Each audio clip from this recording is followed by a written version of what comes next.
Do you know where I'm heading to? No. No? No. Вы летите домой. You fly back home To the U.S. to the US. Да, конечно. That's the moment WNBA star Brittney Griner learned that she is going home after spending months in a Russian labor camp. Just a short time ago, she landed outside of San Antonio, Texas, as we look live at the runway there. In exchange for Griner, the U.S. released convicted Russian arms dealer Victor Bout. Now, Google searches about the swap and the history of prisoner exchanges spiked throughout Griner's imprisonment. So let's verify here.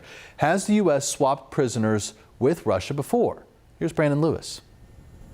Our sources are the White House, the National Air and Space Museum, the FBI, and the book Spycraft Secrets and Espionage A to Z. Prisoner exchanges aren't a common occurrence, but they do happen. One of the first major prisoner exchanges was in 1962 between the U.S. and the then Soviet Union.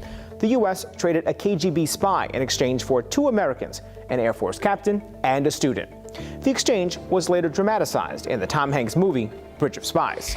In 2010, the U.S. released 10 Russian spies in exchange for 3 Russians who spied on behalf of the United States or United Kingdom, and a 4th Russian who was suspected of being a double agent. And more recently, in April, an American convicted of assaulting a Russian police officer was released in exchange for a Russian drug smuggler. So, yes, the U.S. has swapped prisoners with Russia before. The United States has also been negotiating the release of Paul Whelan, a former Marine imprisoned in Russia for spying, but no deal has been made. And while we have not yet succeeded in securing Paul's release, we are not giving up.